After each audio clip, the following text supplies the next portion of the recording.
Hey everybody, I'm Amber. And I'm Maddie. And we're Witches Talking Tarot. And today we are talking about the tale of Veles and Perun as they fight over Veles being a dick to his big brother. Of course. I think that's a good... Yeah. I mean... Yep. So this is a casting episode, y'all. Yes, I know. Man, okay, so... I'm excited. Let me give everybody a little overview about who we are talking about so that you can get a full picture as we get into casting. Because I know that these Slavic gods are lesser known gods to the wider world.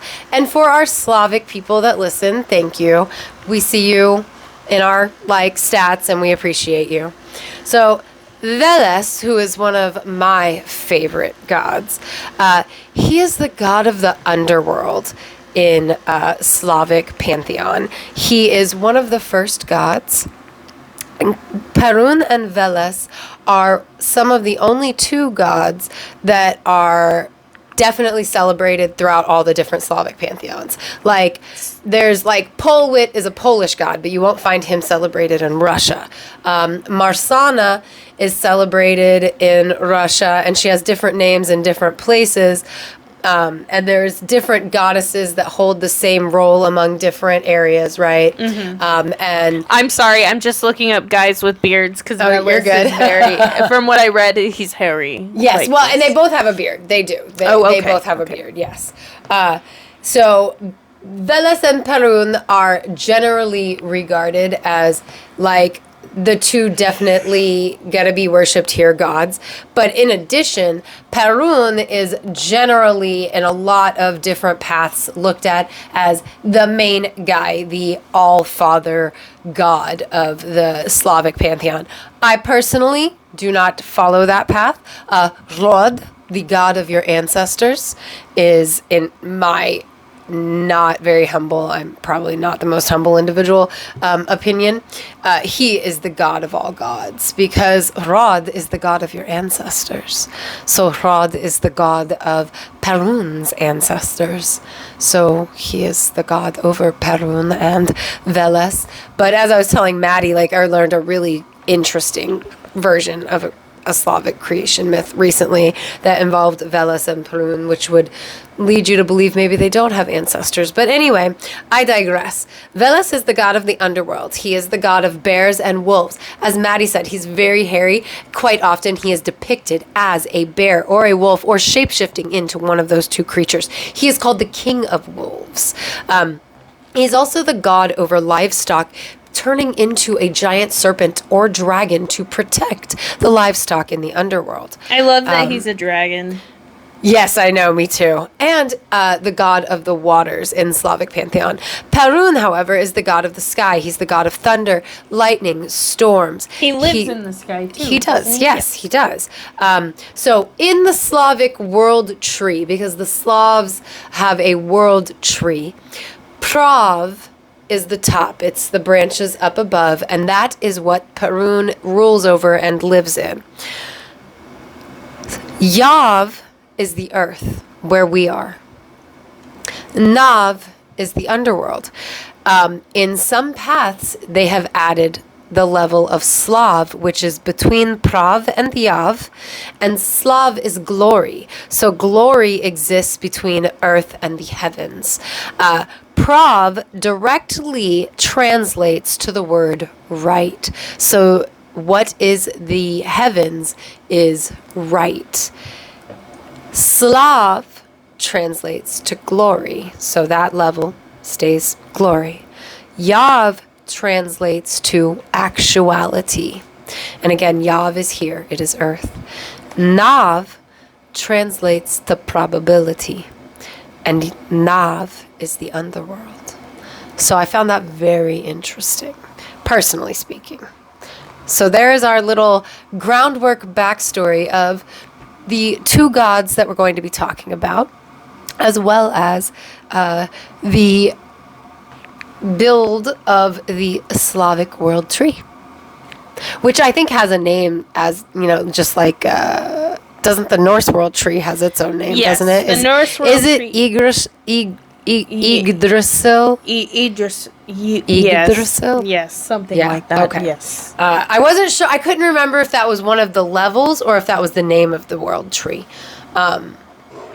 But yeah, so I'm pretty sure there's a name for the Slavic world tree, but I forgot to write it down. So, we should get into casting, right? Yes, and I'm over here like looking for actors with beards, but who the fuck? There's like not very many of them, which I'm surprised to find. Male, or I guess that doesn't matter. So, Sorry. no, you're good. No, you're good. I guess I don't Perun fucking know. and Veles. So, Do you imagine them both handsome? Yes, Okay. absolutely. Like, Ooh, who would is that? do Veles. Who is that guy? Absolutely. That's Triple Diesel! X. Holy shit! You don't see... I could totally see that as Veles. You don't think so? I'm like, who is that? Oh, no. I mean, unfortunately, I kind of could see him as Veles. Yeah, but I'm attracted to Veles, I'm and like, I am look not at attracted this. to Vin Diesel. But he's got hair and a beard. No. He's literally unrecognizable. That But is he's like insane. such an Italian boy. He's Isn't he? Italian? I don't know. He has that look. I don't know. What's his real name? Damn, but Vin look Diesel. at him though. Oh, is that his real name? Is that his real name, guys? I do not believe that is his real name. I don't think so, but No. that's kind of how I'm imagining Veles. I can't lie. He looks. That's too Nordic looking, honestly. You think so? Yeah. I mean, like, so Veles, like you said, he's hairy. So, like, picture Hagrid, but hot. That's kind of where I'm at with it. I'm trying to picture who's the hot version of Hagrid. I saw this picture up here of this actor. Oh, I do not feel that vibe at all. We can go with like these a are funny like comedians. Yeah, Yeah. no, I do not get that vibe for either of them. Okay, what at about the Hound? I could see him as Perun. 100%. Okay, I'd be down for that. He's the thunder god. The like I could see him as a thunder god. Thunder god, Rory lightning god. McCain is his name. He is Rory Scottish, McCann. I believe. And that is the Hound from Game of Thrones. He's like... See, like, I won't lie. You went Lots past of- George Clooney, and I was all like, could he be Perun? Lots of people turn into snakes. I mean, Veles. No, not Perun. Veles. Ooh. No, it's got to be somebody that's got, like, a bearish appearance. Like, Veles has to be, like, big and muscular and powerful. I'm over here Beard. like... And he's got to have that kind of vibe like Rory McCann. Have we done... No, that doesn't work. I think we have done Gerard Butler. Plus, I can't picture him with, like, big gray hair. Well, here's the Mountain. We've already done the Mountain. Damn it, because I'm like, he kind of looks like a bear. Look at that power belly. He scares me. You want to know why? Why? One punch and you're fucking dead. Yeah, like, it was weird seeing pictures Like- of him with that girlfriend who's, like, this big, and you're like, how do you not split her in two? Yeah, that's but no. scary, but mostly Yeah. I'm terrified, dude. Roid rage is very real. Yeah, no, And, like, absolutely. he could seriously do R.I.P. some Benoit. fucking damage. R.I.P. Chris Is he, Benoit. who's that guy? Chris Benoit, he was a wrestler that, like... Is he the one that killed his family? Yep, and then, like, killed himself, and, Yeah, like, but get this, he bro. went insane. But get this. He was a good motherfucking He dude. was a good man, and I watched a documentary recently on that. Well, when I was watching true crime, I did, and I watched wrestling for, like, 2 decades. They did Love Benoit. a scan of his brain, and he had the same brain as like an 80-year-old man with dementia. Yep, because of all the fucking stuff that happens to you in I wrestling, don't man. think that he was an evil, angry man at all. But Nope. the Nope. thing is, though, it lasted, according to the documentary. This lasted from within 3 days. Like, so this wasn't something he did really quickly. This lasted for 3 days. Well, yeah, because you're fucking insane. Roid rage doesn't last for 3 days. Well, it's not just roid rage, though. Like, you think about it, he had so much brain damage. Do we know how long roid rage lasts in somebody with that much brain damage? I don't know. But that whole story... Chris Benoit story, like... It breaks my heart. It breaks my heart. Like, we were, like, on the news articles from day one because we were wrestling fans, It breaks my heart because it goes to show how fucking... what brain damage can do to a person. Because I do not believe that he was an evil person at all. I doubt he even knew what the fuck he was doing. You know, that documentary that's the thing. Like, stayed with I feel me. like he hung himself at the end, yes, I'm pretty sure. Yes, and I feel like he came to. He realized what happened. Yep. He was like, oh my God, what have I done?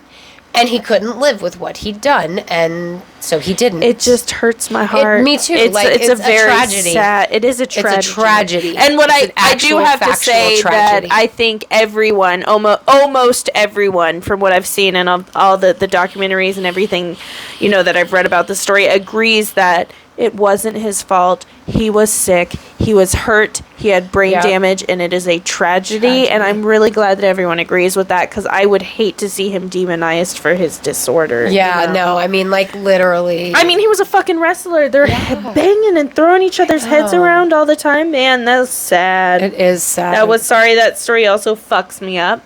Wish I didn't mention, or we didn't talk about it, but like it's so sad. Sorry, you talk about roid rage and stuff, and I think about, like, it's sad. It's sad. Yeah, it's so sad. So who looks like a bear? Because I'm like looking at all these bearded guys. What about this guy? The guy that's on he's on that movie my husband absolutely loves. He's kind of cute for an old guy. The Big Lebowski. I was thinking he looked like he could be a great Veles. Plus, like, the dude, What's his name? Super laid back. Look up the dude and Big Lebowski. Jeff Daniels. I was like, it's Jeff Daniels? Jeff something. No, that's his brother. No. Jeff Bridges. Bridges. Okay. I was like, it's somebody. Damn, he is handsome. I am down with Jeff Bridges. I love him as an actor in general. Mm-hmm. Oh my God. Not a huge Beau Bridges fan, but look at him when he was young. He's such a cutie. I've always had a crush on Jeff Bridges. Oh yeah, he's always been handsome. Like, and he's the dude. And like Veles, he's like pretty laid back. Like, I could see him as the dude. Is that him? Yeah, he was handsome as fuck. You know what though? He's always been handsome because he has a nice voice. He's got a nice I literally maybe drooled. Wow. Okay, so back then he was hot. Now he's a zaddy. Zam. Wow. He deserves it. He is a zaddy. I like this. I wish we knew more like Slavic actors to use, but I also once we use Nikolai, I don't know. Nikolai. Motherfucker. One day we'll have to get he's so fucking hot. The guy from Game of Thrones. His name's Nikolai something, isn't it? Yeah, we used him. He's our Yarilo. Oh shit. No. Yeah, Jamie we did. Lannister? Yeah, we used him as Yarilo because he married his sister. Oh, that makes sense. But I'm just sorry, guys. It'd be like but also, that. we knew, like, his name, he was definitely Slavic. But also, there's this guy from The Lost Highway that I was, like, half in love with growing up, and he's definitely Slavic, so we have him to use. I just don't know his fucking name right now. It's not Dimitri. I don't mean to laugh. I'm Dimitri. sorry. No, I know. Dimitri. It's stereotypical, like Nikolai. Right, exactly. That's why I'm like, I can't remember his name. I can picture his face 100%. I told you about a couple movies he's been in, and you're like, wow, that's a crazy plot. And I'm like, I know. Like the one where it was like, this lady, it was like an alien or whatever, and she had all these like plants in her apartment or something. Like, I don't fucking know. I watched it on like IFC or not IMDb. That didn't exist. IFC or whatever came before IFC. I don't know. But anywho, so we've got our cast pretty much. Unless we want to cast like the villagers or something like that. But I can't really I think it'd be okay. I was wondering if we should cast Perun's wife or not. Because she's kind of mentioned. I mean, we sure, I don't, like, we could cast, like, a wife and, like, a bunch of kids. Okay. But, like, by that I mean, like, somebody that is, like Mrs. Weasley that has a bunch of kids. Okay, kind of thing, I was thinking in my head, the mom from Emperor's New Groove, she's got those 2 kids, and she's kind of just fucking, like, along for the ride of how this ridiculous thing is. Do you know what I'm talking about? No, but isn't that a cartoon? Yes. We're casting cartoon characters? I mean, I'm cool with it. I haven't seen the Emperor's New Groove, and if I did, it was like my kids were watching it, and I wasn't paying attention, because that one never grabbed my attention. Like that and The Road to El Dorado, like when the girls watched it, I did housework. I don't. Sorry, guys. I didn't like the Road to El Dorado either. It was not a fan of, like, no. Yeah, no hate. It was like, oh, I'm going to get shit done since you guys are occupied and I don't want to sit here and watch this with you. So this is the wife, and, like, she's got her 2 kids, and she's just always with them. Like, can you think of anybody that's got, like, a bunch of kids? Because I think Perun has, like... He's got, like, 10 sons. Other than Mrs. Weasley, not really, honestly. So I was thinking it'd be kind of funny to have, like... But I can't, yeah. Kate from John and Kate +8. Wasn't she horrible? I remember... Yeah, she was kind of mean to her husband, but to be fair, he's a fucking dumbass, so let's give her some, like... Sometimes we'll go hard. With the Emperor's New Groove, Mom. Okay, I'm just like sometimes it's hard not to be rude. Right? I'm like, I just like, because I'm picturing like, you know, now like this opens a whole new door because I'm all like, what about the mom from The Secret of Nim with all her little rat babies? We have to cast Mrs. Incredible at some point. Oh, she thick. Well, I feel, did we cast Holly Hunter? We did cast the Holly, yes. Yeah, okay. I'm talking about Mrs. Incredible. I guess maybe fairy tales we could start casting cartoon characters. That would be funny. I don't know. I still like the idea of casting, like, the villagers. Like, what if it was the town out of The Princess Bride where all of this stuff is going through? Okay, I'm down with that, because there was another one, I don't know what it's from. I don't know if it's Mighty Python or something or not, when they're like, because the witches. Oh my gosh, I think that is a Monty Python thing. Yeah. But, like, one of my parents likes it and one of my parents doesn't, so I really didn't watch that. I don't like it. Up. Yeah, I'm not a fan. Corey doesn't like it either, so I have no... Like, whenever I tried as a married grown-up to watch it, my husband would be like, oh my God, Monty Python. And I'm like, well, this will be fun to watch. Let's change it. Yeah. Town from The Princess Bride. I like using cartoon characters for the fairy tales. That would be cute as hell. I don't actually know what town they're in, so we're just writing Town from The Princess Bride. I can't think of anything else to cast. Me for either. This. I think we got it. Yeah, it's pretty... it's easy and straightforward, however. So Veles reminds me very much of Loki in this story, if you guys are familiar with Thor and Loki. If not, check out some of our previous episodes. They're really fun, and Loki's always be getting people in trouble. Loki's a trickster, and Loki's chaos, and in this myth specifically, Veles represents chaos in nature very much. I mean, he really does. Like, he is the chaos to Perun's order, you know what I mean? Like, very much so, in like from the way I see it. So like when you called out that Loki connection, it made perfect sense for me. And when others compare the gods, like on Wikipedia or whatever, they compare Loki with Veles. So I mean, it's not a bad comparison at all. Like between the shape shifting and just like the general attitude. That's why I was like, Jeff Bridges, the dude, that's perfect for Veles, because like he's like much more laid back, whereas Perun's like, ugh. You know, he's the football player, and Veles is the stoner. So with keeping that in mind, who's the one that causes all the trouble in this tale? It would be Veles. Yeah. I mean, right. And he's just playing his part in nature, but he does. He is definitely the antagonist. So, like, does it say why he did this? Because in my headcanon, it's like, he's like, I ain't got nothing better to do. I'm gonna fuck with my brother today. So not exactly. Like, really, it's that this is the ancient Slavs,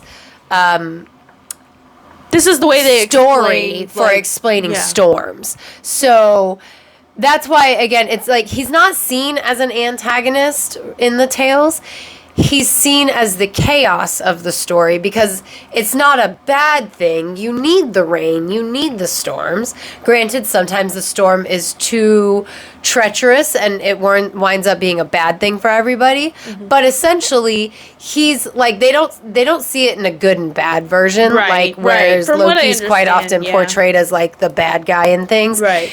So whereas very much he's the antagonist, he's chaos. He has a role to play in the course of life, and his role is to start a fight with his brother, and he will gladly accept that mantle. Mm-hmm. And or maybe he doesn't gladly accept it, but it's his mantle, and he knows that he has to carry out his role in the story to make sure that things happen properly in the world. Right. He's not a bad guy, yeah. Right, yeah, no. And, like, there's all sorts of different ways that the story goes because this is what they talk about every time there's a storm, right? So sometimes it's that Perun discovers his wife and children are gone. Right. It's always something different. Or he discovers... Or his cattle is gone. Right. And so Veles is being a trickster. Yes. Right. He is, like Maddie said, just going out of his way to piss off his big brother. He really is. Because that's his lot in life. Like, that is the role he has been cast. And he participates because that's what you do when you're a nature god, I guess, right? Right. So he steals his brother's possessions to attract his brother's attention because negative attention is better than no attention at all, right? Everybody that has had a toddler knows that's kind of human nature, right? Oh, right. Yeah, absolutely. So Perun is like, what the fuck? Where's my shit? Motherfucker, Veles. Exactly. He's knows like, every fucking time. And I like to think maybe Veles is like hanging out, seeing if he's gonna like notice. And then he does, like, and he's like, oh shit, gotta go. Exactly. And he's like, because right now Veles is climbing down the world tree. Yes. Now, in different stories, it says that he's in the shape of a serpent during this time. Right. Sometimes he takes the shape of a serpent. Sometimes he hides behind the things in the village at the town of the Princess Bride. So he goes behind that tree and he can hear Wesley inside being like, I can't remember. The scene popped out of my head, but, Billy Crystal is just not bringing Wesley back to life yet. Oh, yeah. He's only... Yeah. Oh my God! No, that's how Veles comes back to life. Billy Crystal. Okay, perfect. Yes. So the 6-fingered man is torturing Wesley. And he's like, more. What does he say? Like, not enough, or I don't know. He keeps taunting him, and it gets worse. And Veles can hear that shit while he's hiding from Perun. But sometimes he's shape-shifting while he does it because he is a shapeshifter. Right, trying to get away. And I love the reoccurring tale of people running from gods and shape-shifting as they do so. I do too. I like that it shows up in the Slavic pantheon as well. As they're going down the tree, Perun is throwing lightning, and it is storming because Perun is so pissed off, and there's thunder and stuff. Now, in some tales, it says that he gets Veles, and Veles dies. But Veles is a snake, so he sheds the dead skin of the snake. And comes back to life. Or in some tales. Yeah. Go ahead. I was going to say, in some tales, Billy Crystal has this chocolate-coated pill that he puts down Veles' throat with a fireplace bellows. I love that. Is like my favorite part of the Princess Bride. Okay, I was like, what is going on? In the bellows, like, yeah, I couldn't resist. Right. To bring it back to life. Yes, yeah, exactly. It's my favorite part. Yes, that's how he comes back. Yeah. Either way, though, Veles isn't gone for long, whether he's dead or knocked out, and then he returns back to the sea and to the underworld, and it happens all over again. Yeah. And sometimes, like, he's slithering down the world tree just as a snake so that he can be coiled up at the bottom of the roots, like, his home.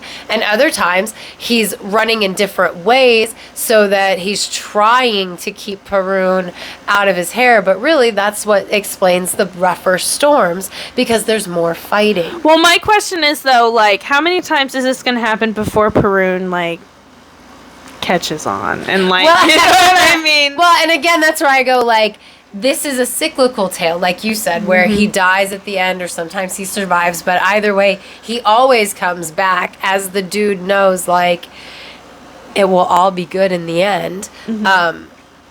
Perfect casting there, I think.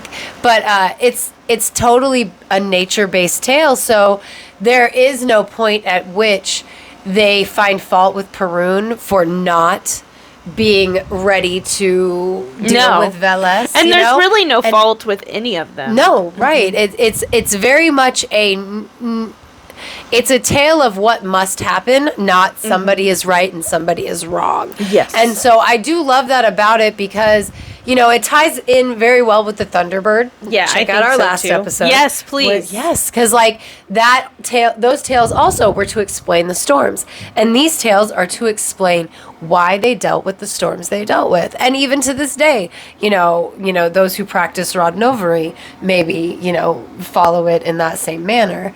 I don't know. Like, if any of our Slavic people are listening, please feel free to give us feedback on what you think of our interpretation of the tale. But it's a cute little tale. It was a cute little tale. Yeah, I like how it's cyclical. I really do. Like, it happens over and over again, and there's no lesson to be learned, which I do find odd, actually, now that I say that out loud. Yeah, but I think if it was created for a different lesson, then right, different. But reason, there's really the story isn't created for a lesson; it's created to explain what's going on. Right, yeah. So it is cute. It is fun. Not a ton of casting, but we just pick the tales, not who's in them. So, right, you know what I mean? Like, I guess we could have tried to cast all 10 of Perun's sons, but then later when we do those particular myths, we're going to be stuck, so I don't want that. Right, I know, me too. Yeah, but I like the incorporation of cartoon characters. Me too, that was really fun. This opens up a brand new world. That was really fun, it does. That was fun. I wish now, since I said opens up a brand new world, I do wish it was somebody from Aladdin. Damn! Oh my gosh. Anyway, I hope you guys enjoyed our little Slavic myth. If you would like to comment or like and subscribe, that really helps us out on our YouTube. We are 8 away. Yes, we are 8 away from reaching our goal of 100. If you want to support us even more, check us out on Patreon, patreon.com/WitchesTalkingTarot. Hello, Melissa. Hello, Victoria. And find us on Twitter at Classiest Witches. Find us on Instagram at WitchesTalkingTarot. And on Facebook at WitchesTalkingTarot. Thanks for coming to sit with us, Spell. Oh.